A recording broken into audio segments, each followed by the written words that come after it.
In this video, we'll be walking you through the basic controls and how to get started using the PinkAI HarmonAIzer MaxforLive MIDI device. To get started using HarmonAIzer as a standalone device, simply navigate to your PinkAI HarmonAIzer.amxd file in Live's browser and drag it onto your track in front of your instrument and audio effects. HarmonAIzer takes the simplest MIDI input, such as in this MIDI clip here, and transforms it into captivating harmonies with intricate, sophisticated melodic, rhythmic, polyrhythmic, and polyphonic patterns. In standalone mode, the patterns will harmonize to the pre-selected chord or scale in this module, or you can use it in sync with the auto-generated or user-programmed chords from PinkAI's generative composer modules. More on that workflow in our MIDI input modes tutorial video. For demonstration purposes here, I'll choose a C and major 7 from my respective root and chord quality dropdowns. A C major 7 contains the notes C, E, G, and B. So to illustrate how HarmonAIzer reharmonizes the incoming MIDI to the chosen tonal color, I'll make sure most of these MIDI notes in this clip are not a C, E, G, or B. When you first load up HarmonAIzer, you will see two independent voices that are independently controlled by the parameters in each of these vertical modules, which I may refer to as either voices or harmony lines. Each voice is probability controlled, and in this default state, there is a 75% chance that the incoming MIDI note will be processed through each of the given harmony lines. The harmony dial of 0 means that this voice will harmonize to the closest pitch in your selected chord or scale, and a dial of +1 means it will harmonize one chord or scale tone higher than this pitch. Let's adjust our probability to 100% for both harmony lines so we can assure that two-note harmony is heard with every MIDI note input. The output of these initial notes will typically be the same exact length as the incoming note, except for a few scenarios we'll outline later. You can choose to offset the start of any harmonized notes. The MS note toggle under the offset header allows you to offset the note by a fixed millisecond amount or by a note value synced to Live's tempo. Let's explore offsetting the higher pitch harmony by a couple milliseconds to create a grace note articulation. Here, I'll change my harmony dial to increase the pitch of this offset note to 3 chord tones above. Now let's try changing the offset to sync with Live's tempo and explore some different offset note values.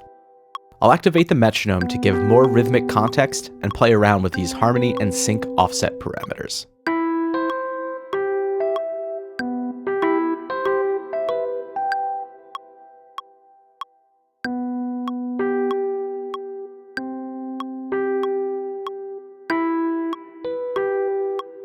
The lower half of each harmony line's UI, that is, under the delay header, are controls to introduce MIDI delay lines to each voice.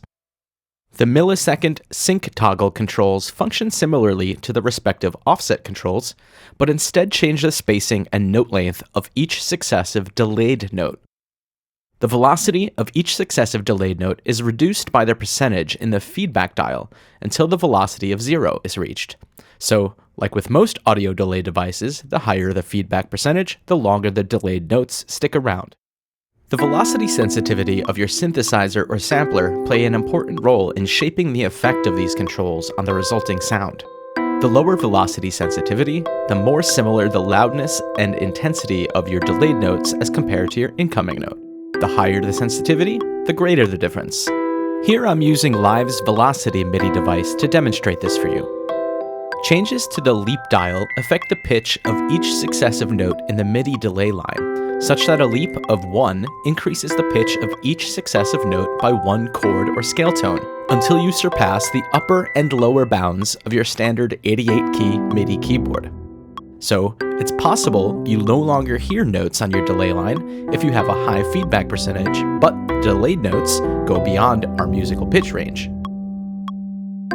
I've switched over into scale mode to harmonize everything in the C major scale, and I'll play around with a few controls to demonstrate how they all interact.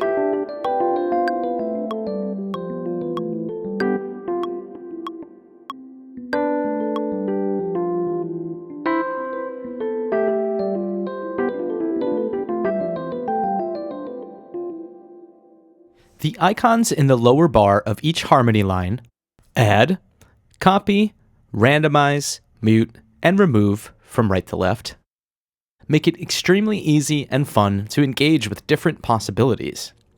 You can use up to 9 harmony lines or independent voices in a single harmonizer module, allowing for some truly wild and inconceivable possibilities. Sometimes, as you add more and more harmony lines, overlapping note ons and offs from these different voices create some truly interesting and desirable results. I'll engage with various controls here through the rest of this tutorial so you can hear how each small change affects the overall output. I highly recommend diving through the presets in the lower left of the harmonizer device to start giving you a launching pad from which to explore the incredible power and diversity this tool can offer.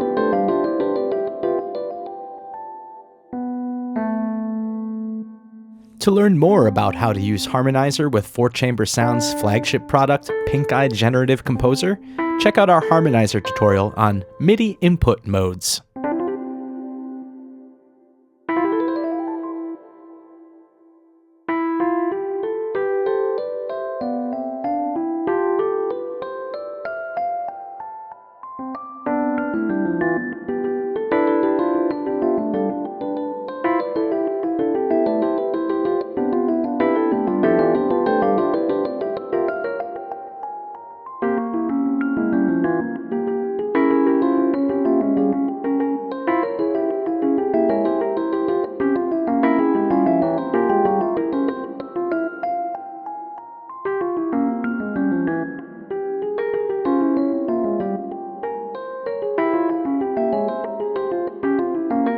Thanks for watching this tutorial. Be sure to subscribe to our channel for new tutorials, tips, and features involving both PinkAI HarmonAIzer and Generative Composer, as well as for our content showcases, where these modules are exclusively used to demonstrate just the tip of the iceberg of musical possibilities. Happy composing!